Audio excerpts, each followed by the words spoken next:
La course au bien-être, c'est comme cela que nous l'avons intitulé, parce que certes, il y a tout cet aspect préparation dans les écuries, mais ensuite, in fine, c'est bien sûr pour la compétition, pour les hippodromes, et on va regarder un petit peu comment les hippodromes s'organisent pour accueillir au mieux nos sportifs chevaux sur leur site. Pour cela, eh bien, Christelle Schneider s'est rendue le 11 novembre dernier lors d'une journée labellisée Race and Care sur l'hippodrome de Lyon-la-Soie pour comprendre un petit peu mieux l'organisation d'une journée de course sur un hippodrome. Regardez.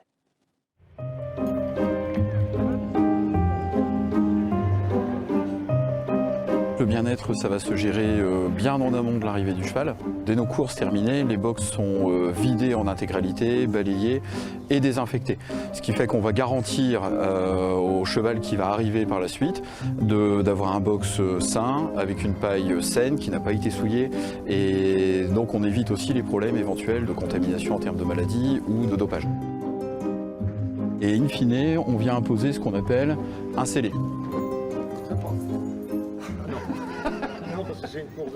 Aujourd'hui, il y a un contrôle qui est fait sur les pailles. Là, par exemple, dernièrement, on a un camion qui est reparti parce que la paille présentait beaucoup trop de poussière ou beaucoup trop de moisissure, ce qui peut éventuellement créer des problèmes respiratoires chez le cheval. Cette fois-ci, on n'est plus sur des box, on est sur ce qu'on appelle des stalles. Et quelquefois, certains sont plus stressés d'être en box qu'en stall. C'est-à-dire que là, aujourd'hui, ils ont une espèce de sentiment de liberté, même s'ils sont attachés, ils ont plus de possibilités de voir un peu ce qui se passe autour et c'est moins stressant.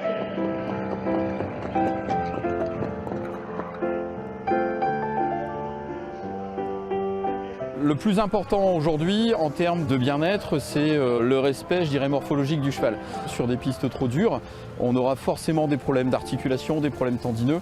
On doit leur apporter une qualité, je dirais, homogène partout sur la piste.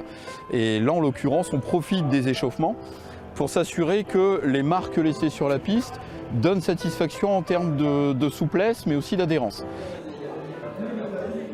Aujourd'hui, on a toute une chaîne de suivi en cas d'accident ou même de problème de colique jusqu'à la clinique. C'est-à-dire qu'on est capable de traiter un cheval blessé, de le transporter, de l'amener en clinique rapidement, quasiment dans l'heure en fait.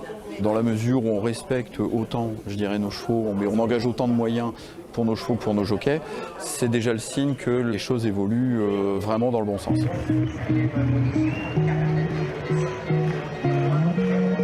Le règlement a évolué parce que quelquefois, on s'est aperçu que des équipements pouvaient être contraints, pouvaient blesser le cheval.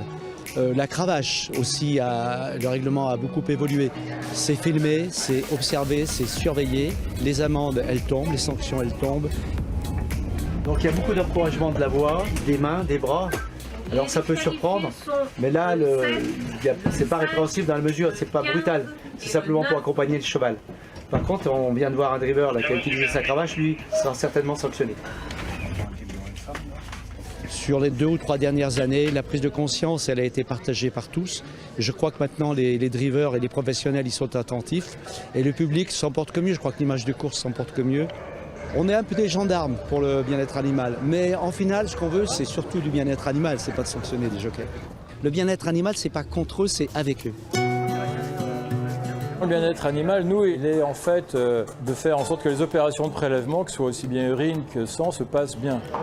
Du style, pour qu'un cheval urine en rentrant de l'effort, il faut qu'il soit déstressé, donc il faut qu'il retrouve un état normal physique et psychique. Donc première chose, il est tranquille dans son box, il vient ici quand il a récupéré de l'effort physique.